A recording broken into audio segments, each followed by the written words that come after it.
wants a little bit of ecstasy in their love life? Yeah. Who wants a little bit of intimacy in their love life? Who wants both? Yes, absolutely.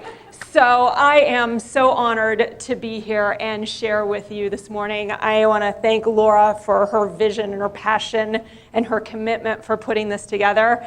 And I want to turn up my desire, my prayer in these next 50 minutes-ish is to really turn up that passion for intimacy, ecstasy, and authenticity in relationships. If you had a relationship, you're all singles here, right? You're all here because you want to have that love. So if you had that relationship, you met that man, that woman, that you could be real with, that you could connect with, heart to heart, body to body, and have ecstasy in bed and out, who'd like that? Yeah, that's what I'm talking about. That's what I'm talking about. Who's not so sure?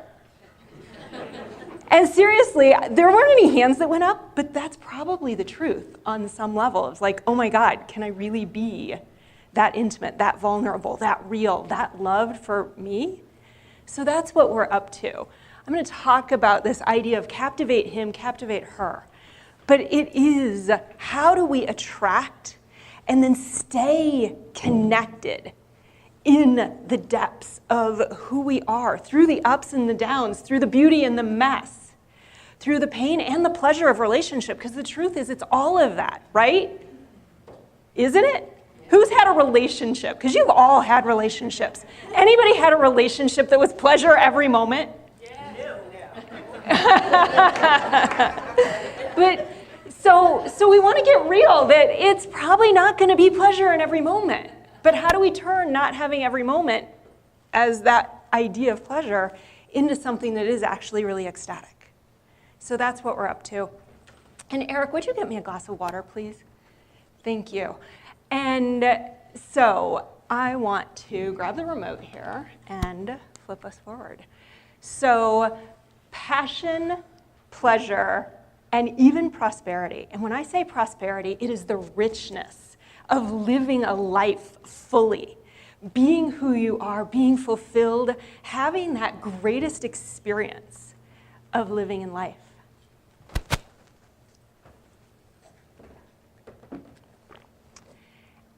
And to have the ongoing pleasure connection that lasts through the ups and downs. So that's what we're talking about.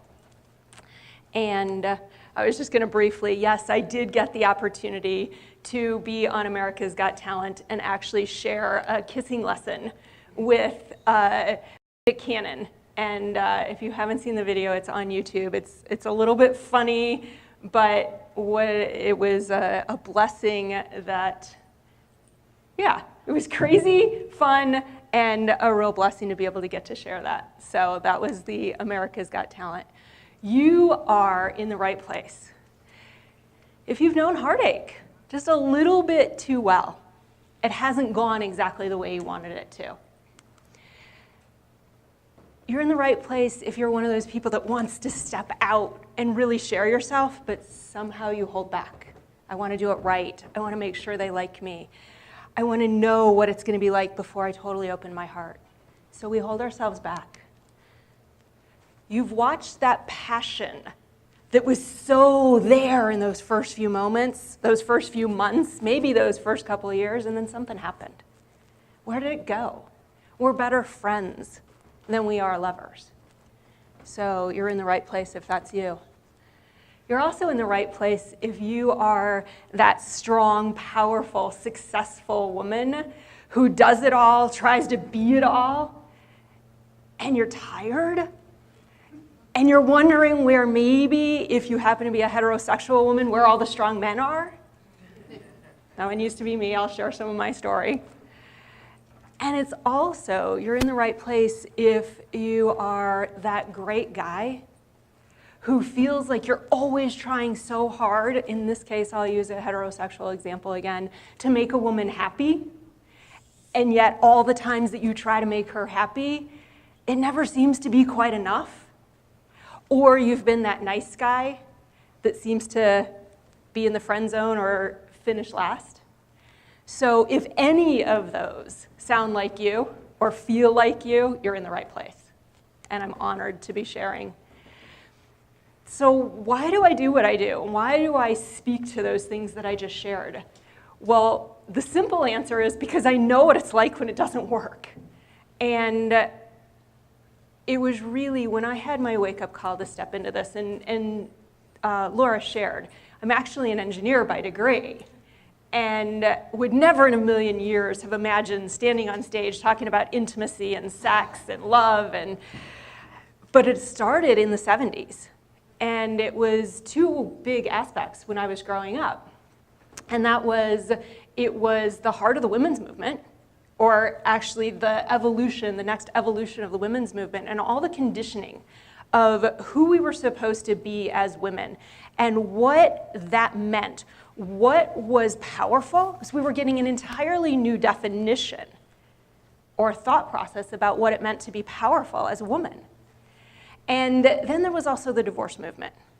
And so my family was one of the first divorced families in the neighborhood.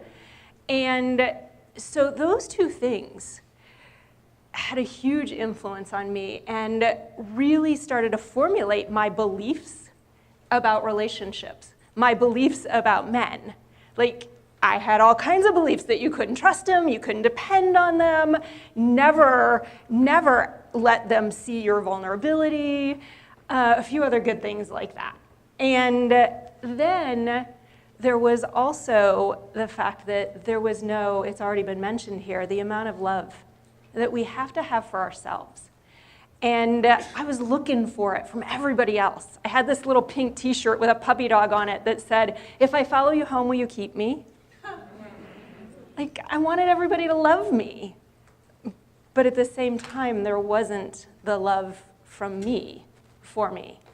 So all of those things, certainly because I didn't ever want to depend on a man, and I wanted to make sure I could do it all myself, I got that electrical engineering degree, I got an MBA, and I went to work in the oil and gas and then high-tech industries.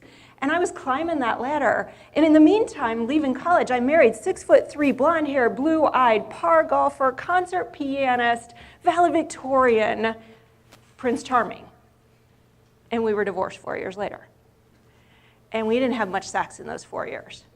Like, this is not how it's supposed to work. And then I do relationship after relationship, help me out after relationship.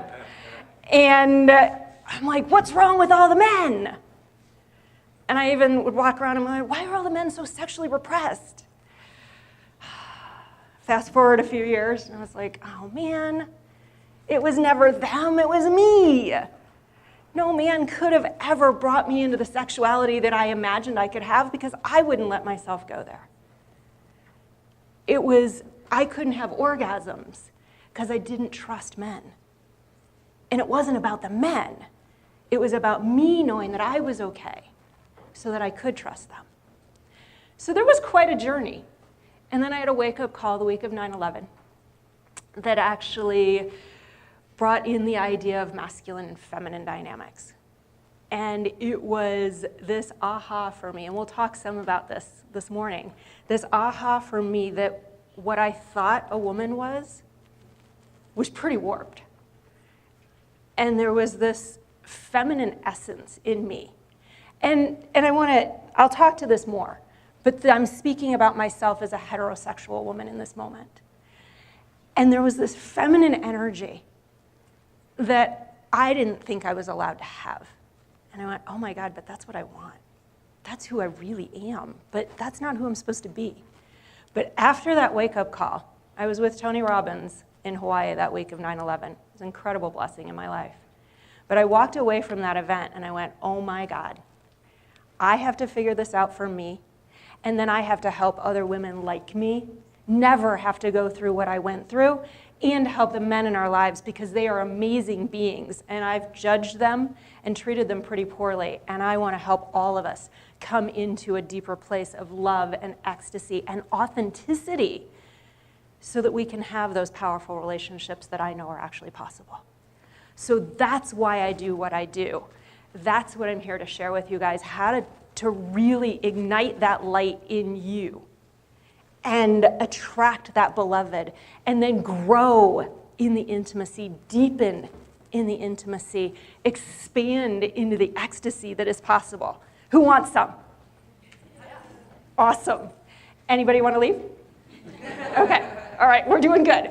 So, and I'm going to tell you as much as I can tell you in the next 40-ish minutes. And I will also tell you later, if you want to know more, how you can have more. So let's dive in and give you as much as I can possibly give you right now. And here's what we're talking about. Feeling attractive and totally lovable. Yes, you have to feel lovable before somebody can love you. And the spark and the chemistry of that dance. How to have that ecstasy in bed and out. How to find that captivating essence in you and begin to ignite it. And how to walk what I call the path of soul love. That path of coming into the fullness of possibility in relationship. So here's the first 3 keys that I see when we're talking about ecstatic living and loving. And if we want ecstatic love, it's got to be within the container of an ecstatic life. So it's all of this, living it and loving in it. And the first piece is confidence. But you're going to see as we go through, whoa, there's a hole right there. You're going to see as we go through this that confidence is not something that you go find. It's actually something that when you find you is innate. So we'll talk about that. And then we're going to talk about the connection of your beings, your bodies, your hearts, and the chemistry, the spark, the passion that comes with that. But really, it takes all of those. And yes, we're here talking about relationship and finding the one you love, but the truth is those 3 things, I like to say what I'm talking about applies from the boardroom to the bedroom and everywhere in between. These same 3 aspects, now we may think chemistry means sex, but chemistry is the spark of life. It is the attraction and the magnetism that draws employers and clients and supporters and partners, and yes, partners in love and sex, and partners in living life fully. So know that what we're talking about. I just had a woman that I was working with yesterday, and she's been working with me for several months, and the real distinction, she's a CEO, and she's stepping into her relationship and how she sees the patterns that play out that hold her back in her business are the same patterns that hold her back in her relationship. The same things where she shuts down and hides. It applies across, and so how evolving one evolves both. Does that work for you guys? Cool, so I just wanted to throw that in, like we're talking about life here. So captivating. Captivating is turning on your light. It's really about the light. And actually I'm gonna, let's go. Oh, they're not in the order I remember, so that's okay. So let me go here. So captivating is really like the light that you are. And I say you, I want to say you, capital Y, capital O, capital U. Turn to the person next to you and say, you are amazing. And give them a high five. And turn the other way and you just tell the person on the other side.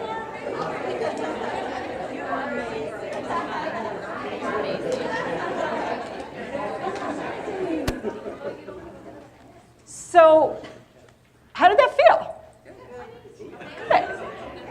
And if anybody's willing to check in, was there any part of that that was uncomfortable? To receive, especially, sometimes. So here's the thing. You are what is captivating. And so my job, out there on the table, there's a diamond. And my table, and there's a little diamond. And it's not actually a diamond, but it's about this big. And really, what we're talking about, like the light in a jewel, particularly a diamond, it sparkles, it draws our attention. And that is our captivating essence. is the light that you are. And so our job, as my belief as relationship facilitators in whatever way that we serve, is to help you remove everything that is obscuring and covering up that diamond, that light, that makes you so powerfully attractive and so powerfully lovable.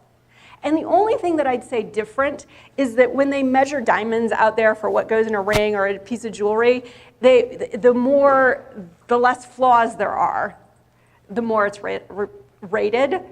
But here's the thing, your flaws are actually part of what makes you lovable. And I don't even like the word flaws, but we are loved for our perfection and our imperfection, for our beauty and our mess, all of that. And if you try to hide those flaws, whatever we might judge those to be, you will actually be less lovable. So we're talking about captivating, being this light. And it really is like moths to a flame. Have you seen that woman that walks across the room? And even if you're not attracted intimately, romantically, sexually to a woman, but there's something about her that you just take notice of, who knows what I'm talking about? That's the light that's turned on. Or that there's a masculine presence that walks through the room and you feel it. Like you're drawn to it. Who is that?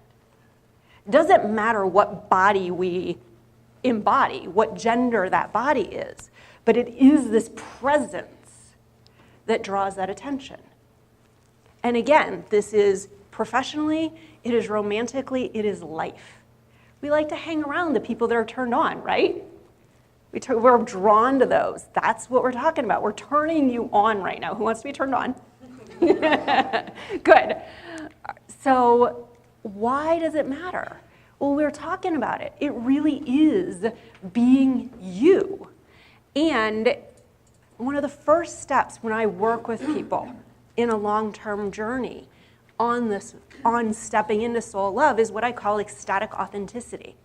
And ecstatic authenticity means that it feels so good to be you. You like who you are so much that you never want to be anything but you. That never again do you want to twist yourself into a pretzel, settle, or sell yourself out for anybody or anything. How would that be? Yes? Who wants some of that? Yeah, and I'm asking questions, you guys, because here's the thing. When you engage with this, when you feel it in your body, if I ask a question and you check it out with you, you'll actually take more away. And I invite you to do that with every speaker today, is to really engage and feel, how does this apply to me? Because you'll take so much more away with you, and you won't have to go back to your notes. You'll actually have it in your body. So just an invitation as you're stepping through your day. I want, my prayer is that you walk away from here with as much transformation as possible. So that's an invitation with that. And that's that ecstatic authenticity. And here's the thing, trying to be somebody, it doesn't work. Eventually, it's actually a turn off. And it's exhausting for us. And our light dims. So stop trying to be anything. The number of clients or new clients that will say, oh my gosh, I go on a date. I had this one woman and she's like, I never realized that I go on dates and whatever question he asks me, I sit there and try to decide the answer that he wants to hear before I speak. And on a subtle level, when we're trying to put on our best front, we can do that more than we realize. She just happened to see how much she did it all the time. But watch for those places where you're not being you. And when we're not in that light, we miss out on the passion. And you may even miss out on the soulmate that is next to you in the room. Because either they didn't see you because your light was dim, or you weren't willing to shine that light and you couldn't walk up to them. And being anything but you is way too costly in time and energy. It's exhausting, absolutely exhausting. And the truth is we miss out on the miracles of life. Because when we're wide open from what I might say, I love Greg Braden's book, Divine Matrix. We all live in a matrix where we are all intimately and infinitely connected. And when we open up to that possibility, magic happens. The person you never thought you would date, the way you never thought they would, I'll never meet somebody, at the grocery store or walking my dog or whatever it is. Those are the places where the miracles happen. So stay connected to you as well. How does it work? Your light's on. We've been talking about that. Confidence, again. So think about the definition that I gave you of ecstatic authenticity. It feels so good to be you that you never want to be anything but you. You never want to turn your light off. Do you have more confidence or less? A lot more. Do you have to go look for confidence? It's just there. Would you rather be that way? It's a lot more fun. Genuine, that realness. And the truth is that's where you've got the power to influence. And when I talk about power, it's about the ability to influence. So whether we're with a date or we're with a beloved, we have power because of the way that we show up. And it influences what happens on that date and how we connect. So that's when coming into that power to create, that power to move. And then love. Like love is the essence behind this. But it's not I'm going to go find the great guy, I'm going to go find the great woman, and then I'm going to have love. It doesn't work that way. The love emanates from here. All the time, everywhere, if you are willing to let it out. And then we can share and amplify the experience of that love. But if you've come in, and I did this too, I'm going to go find somebody that's going to love me enough. My poor ex-husband could never have loved me enough for me to actually have felt loved. That was how empty this hole was at one point. And so we can't go find it. We can't go get it. We have to bring it and then share it.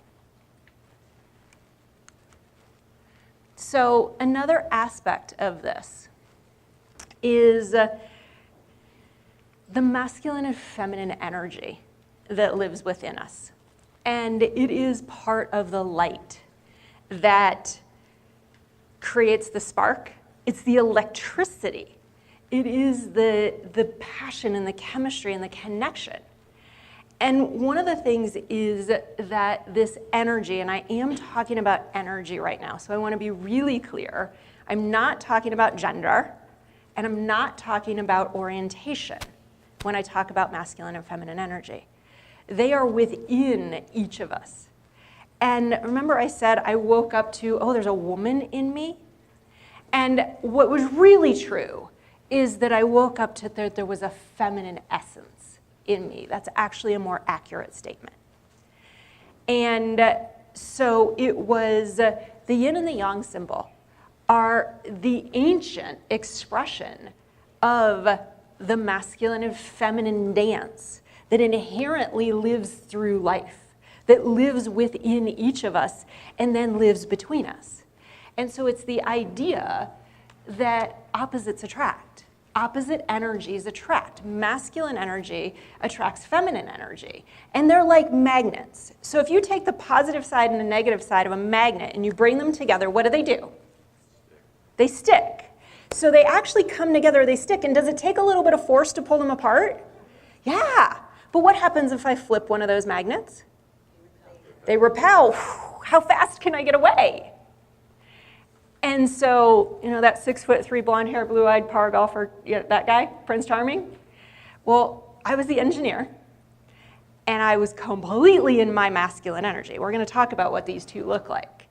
But part of the reason we weren't having orgasms and we weren't having much sex and we were divorced was because we were both in that masculine energy. We'd try to come back together. And what happens for a while is that we've got hormones. and it will actually help with that. But then, too often, we wonder what happened to the spark. Now, when I work with people over the long term, there's several things that we have to do to maintain that spark. But this is certainly one of them that's incredibly important, is recognizing this energy dynamic. And it's not important, actually, which one you are, except for you to know it. But it is to then live authentically with whichever one is your predominant energy. So I had this masculine facade in front of this feminine woman. And he was being very masculine, we repelled. What will often happen is that as much as there has been a lot of conditioning for feminine women to be more masculine because it's a very corporate corporate energy is very masculine energy still. It's starting to evolve, thank goodness, and it's still predominantly a masculine energy. So any women who are feminine at their essence and living in that world, we've got a masculine conditioning. What's also happened for a lot of men is we have, who are masculine at their nature, is that we have said, come into your sensitivity, come into your emotions. And yes, yay, so important that masculine beings can feel as well. And that what has happened for a lot of men is they say, I don't want to be the asshole anymore. I don't want to be that jerk. Because we've seen things. And men and women, again, lots of healing to happen here. I only have so much time with you guys. But that recognition, that the amazingness in who we are, and giving masculine beings permission to step back and own their masculinity as well. Worked with a young 20-something man at one point many years ago who's actually at a workshop. And we were talking about awakening your feminine sexual essence. And at the end of the workshop, he looked at me and he went, my father was a complete jerk. All the men when I was growing up were not men that I wanted to model. I modeled my mother. I modeled the women because that's who I thought the good people in the world were. And he said, thank God you just gave me permission to discover the rest of who I am. So it doesn't matter what our energy is, but my invitation, and we're going to look at what are these energies and how are they part of your authentic expression.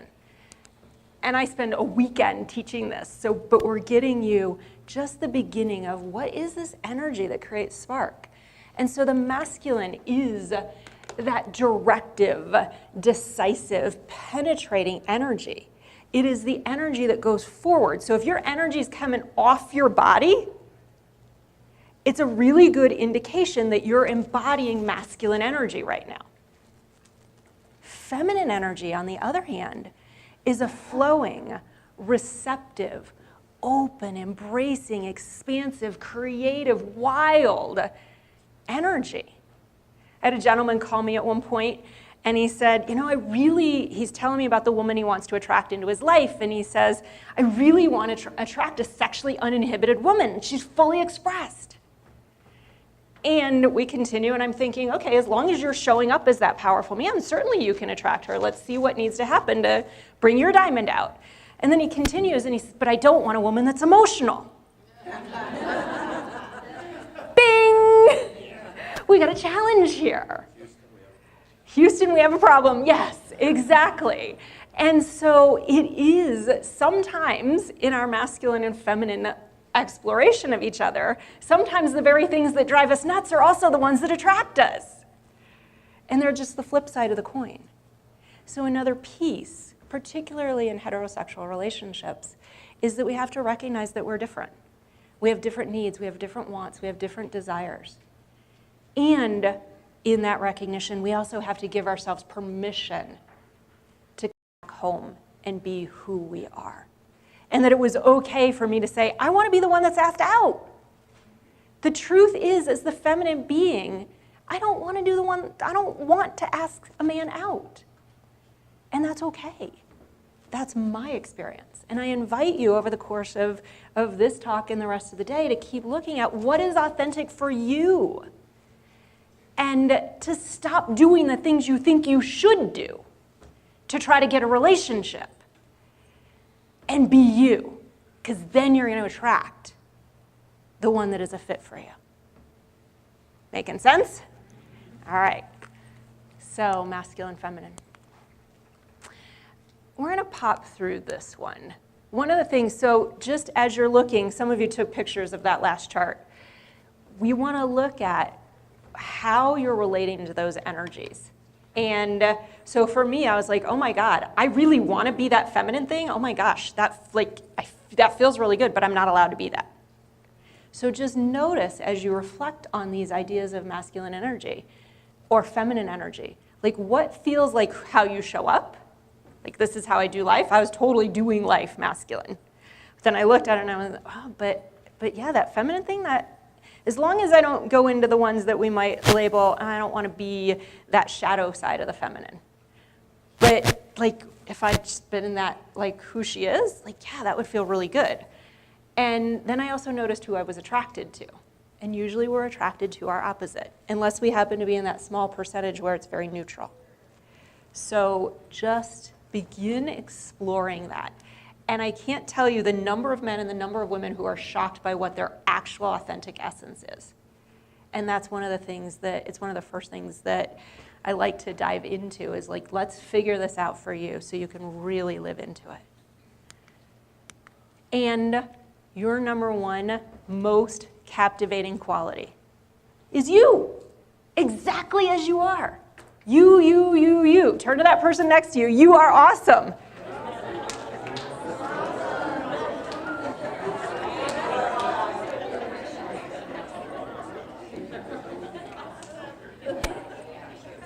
And so taking that in and recognizing this is a journey.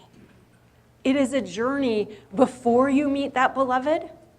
It is a journey after you meet that beloved.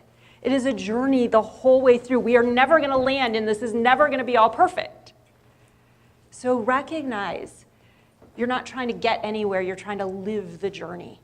And here's how I see this journey. I've talked a bit about this, but let's look at it more specifically, is that this journey starts with you, who you're being, and then how you're loving, and then actually, I like to call it coming into divine union. That's where we're living in that. So who are you being? And that confidence in being you.